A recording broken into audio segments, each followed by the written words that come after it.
సమస్యల గురించి సమస్యల మీద మేము మాట్లాడాం. ఆ సమస్యలు ఉన్నాయా లేవా, ఉంటే ఎప్పుడు పరిష్కరిస్తారు, లేకపోతే మీరు చెప్పింది అబద్ధం, ఆ సమస్యలు లేవు మీరు కావాలని చెప్తున్నారనైనా చెప్పాలా. ఇవన్నీ వదిలేసి చంద్రబాబు నాయుడు, జగన్మోహన్ రెడ్డి, పవన్ కళ్యాణ్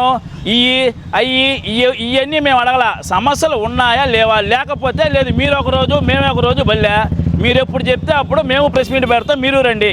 సమస్యలు అసలు ఎంతవరకు ఈ డివిజన్లో ఉన్నాయి, కనీసం ఒక్కటైనా సరే ఈ 2.5 ఏళ్లలో ఒక్క అభివృద్ధి కార్యక్రమం అనే పేరుకి శిలాఫలకాలు వేస్తున్నారు, మీడియాలో అభివృద్ధి జరుగుతుందంటారు. కానీ 36వ డివిజన్లో ఏం అభివృద్ధి కార్యక్రమాలు జరిగాయో మీరు చూపించండి. ఈరోజు అధికార పార్టీలో ఉన్నప్పుడు అధికార పార్టీలో మీరు ప్రెస్ మీట్లు పెట్టి విమర్శించడం కాదు, మీరు ప్రతిపక్షంలో ఉన్నప్పుడు వైఎస్ఆర్ కాంగ్రెస్ పార్టీ అధికారంలో ఉన్నప్పుడు మీరు ఎన్ని 36వ డివిజన్లో ప్రజా సమస్యల మీద ప్రశ్నించారు, ఎన్ని ప్రజా సమస్యల మీద రోడ్డెక్కారు అనేది కూడా ఒక్కసారి జనాలకు తెలియజేస్తే మేము కూడా తెలుసుకుంటాం.